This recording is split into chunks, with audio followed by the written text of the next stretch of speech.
Saya agak cukup bingung dengan apa yang sedang terjadi di dalam panggung hukum kita pada saat ini. Bayangkan seorang tokoh besar, mantan orang nomor dua kali, 2 periode di negeri ini, dan juga sebagai tokoh perdamaian yang mendamaikan beberapa konflik besar di negeri ini, tiba-tiba dilaporkan ke pihak kepolisian karena isu sensitif tentang penistaan agama. Dia adalah Pak Yusuf Kalla atau akrab disapa dengan Pak JK.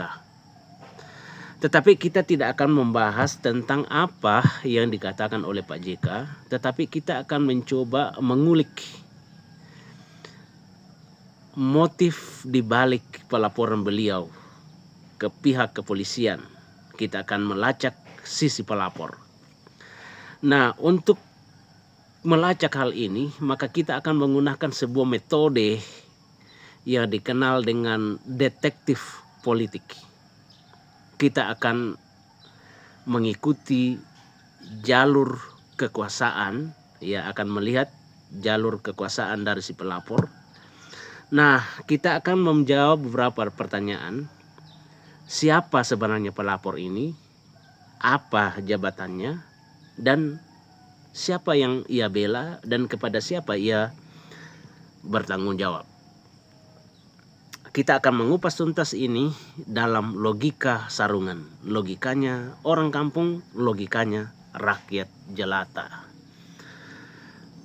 Kalau kita melihat bahwa ternyata pelapor Pak JK bukanlah warga biasa yang kebetulan lewat.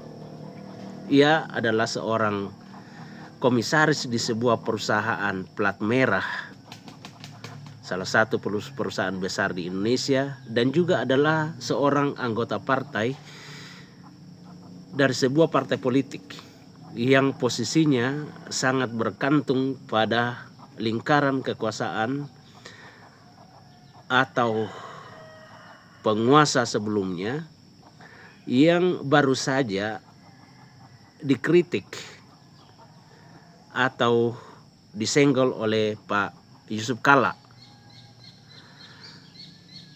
Nah, ini untuk menarik. Kita akan melihat apa motif di balik laporan tersebut.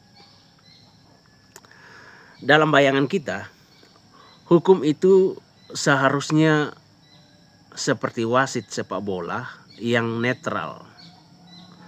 Namun dalam perspektif seorang sosiolog bernama Max Weber, ia melihat bahwa politik pada dasarnya adalah perjuangan untuk berebut pengaruh. Dalam kasus ini, si pelapor bukanlah wasit suci atau bukanlah seorang yang netral, yang hatinya terluka karena masalah agama. Ia adalah seorang pihak yang berkepentingan. Bayangkan, hukum itu seperti pedang.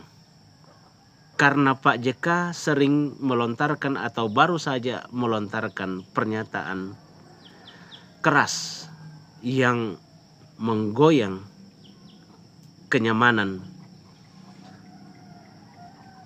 penguasa atau mantan penguasa, maka si pelapor menggunakan instrumen hukum ini sebagai senjata untuk menyerang balik. Itu asumsi saya, ya, itu keyakinan saya. Mengapa ia menyerang? Karena dalam politik, ketika argumen tidak lagi bisa dijawab dengan argumen, maka cara yang paling mudah yang bisa dilakukan adalah menempuh jalur hukum untuk membungkam lawan.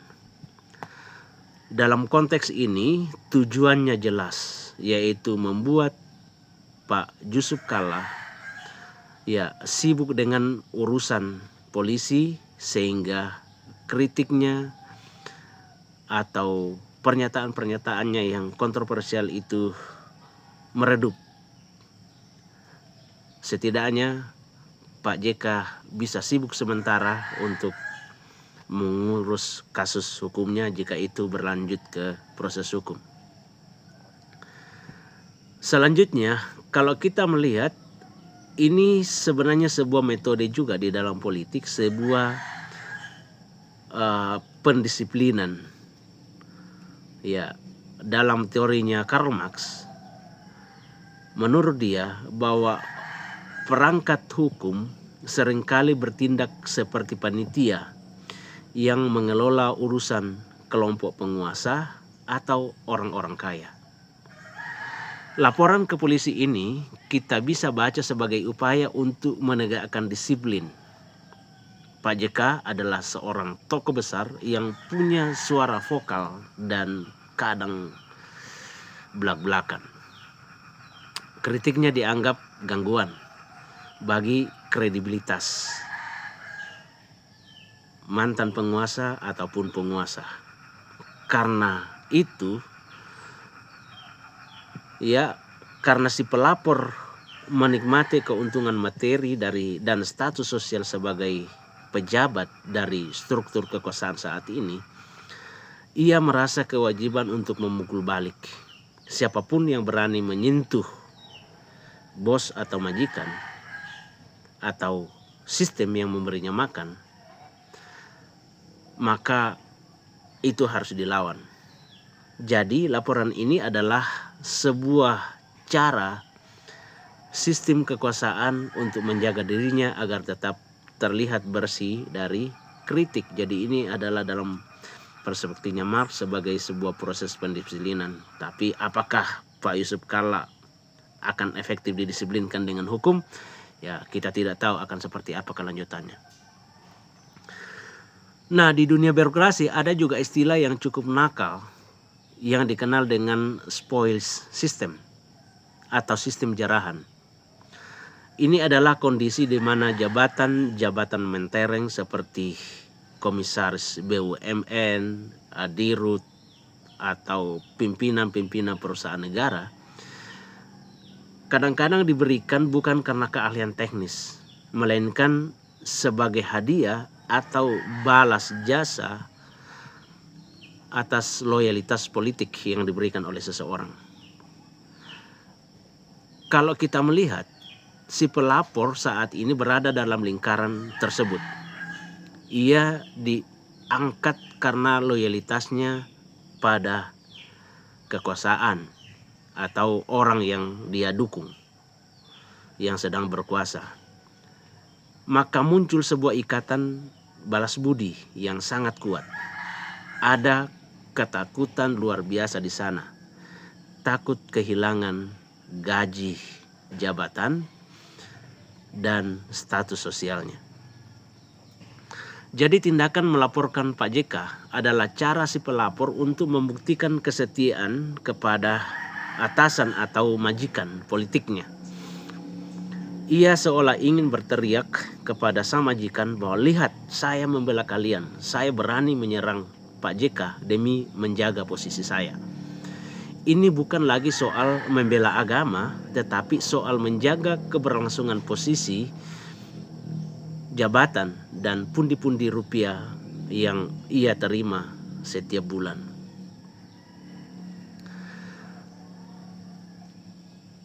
Selanjutnya, di dalam politik, kadang-kadang ibadah itu dijadikan sebagai tameng atas dendam yang berkesumat di dalam hati.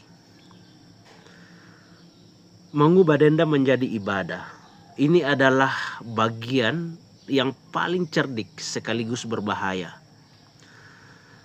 Max Weber mencatat bahwa aktor politik seringkali menggunakan etika keyakinan atau alasan moral agar tindakan mereka terlihat suci.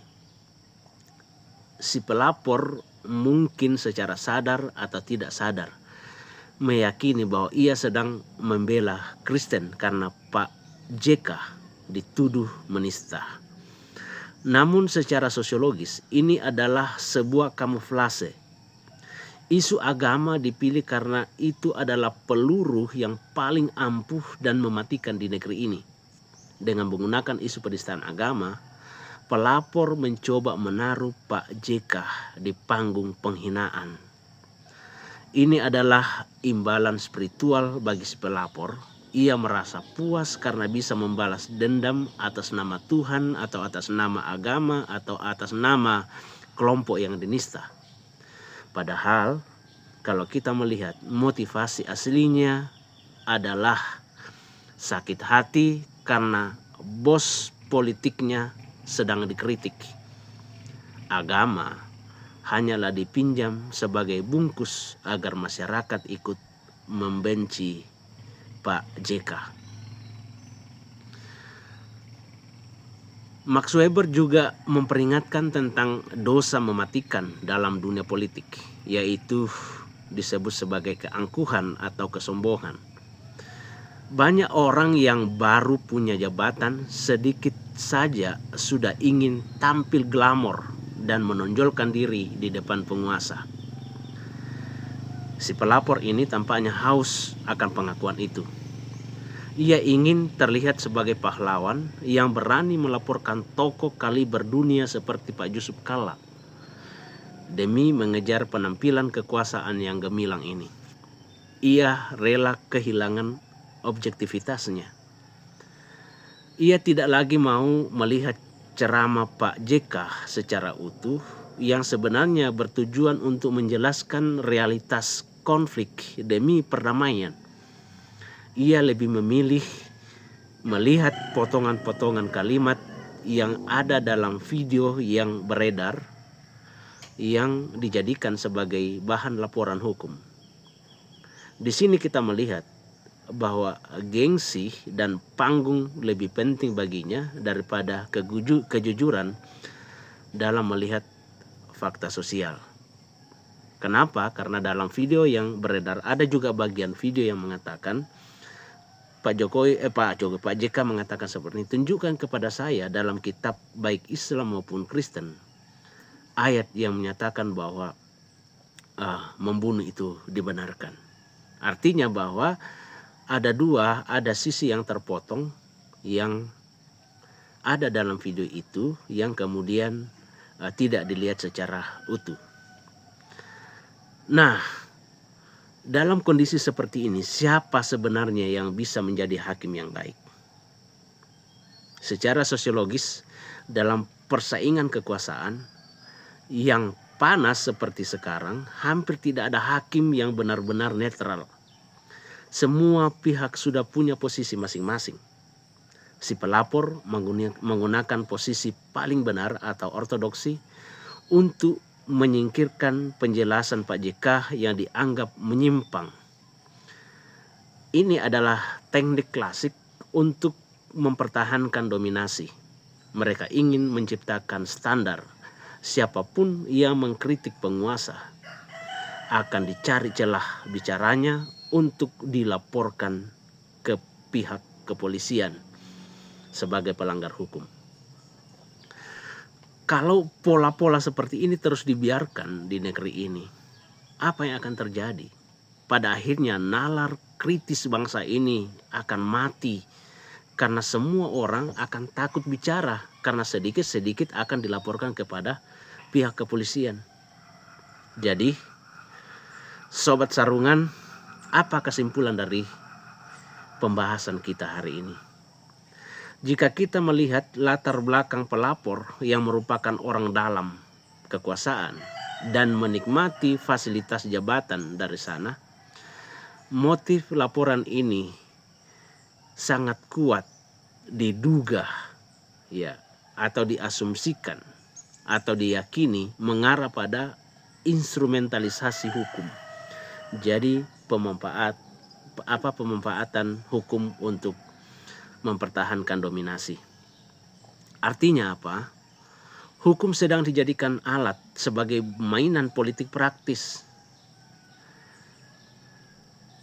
Dari sini kita melihat, dalam laporan ini kita bisa melihat bahwa hukum atau laporan ini berfungsi sebagai yang pertama, tameng bagi penguasa untuk menghalangi kritik yang masuk kepada kekuasaan ataupun yang lain.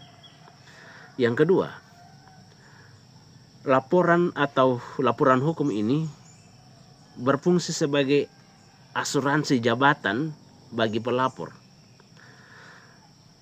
untuk memastikan bahwa ia tetap dianggap loyal dan tetap bisa duduk manis di kursi jabatan yang sekarang dia duduki. Jadi, tuduhan penistaan agama ini bagi saya hanyalah lapisan luar, seperti bungkus kado yang religius. Namun jika kita buka isinya hanyalah kepentingan perut, status, dan loyalitas buta pada kekuasaan. Pak JK bukan sedang menista agama, beliau sedang membedah luka lama bangsa agar kita tidak lagi mengulanginya. Tapi bagi mereka yang punya kepentingan dan merasa terganggu dengan apa yang dilakukan oleh Pak JK sebelumnya, kebenaran seringkali terasa menyakitkan. Karena itu marilah kita sebagai penonton yang cerdas, jangan mudah terbancing emosi hanya karena label penistaan. Lihatlah siapa yang bicara, apa kepentingannya, dan dari mana gajinya berasal. Karena di dunia politik seringkali apa yang terlihat seperti pembelaan kepada Tuhan ternyata hanyalah pembelaan terhadap kursi jabatan. Kita ketemu lagi dalam analisis yang lain. Tetap di Logika Sarungan, logikanya orang kampung, logikanya rakyat jelata.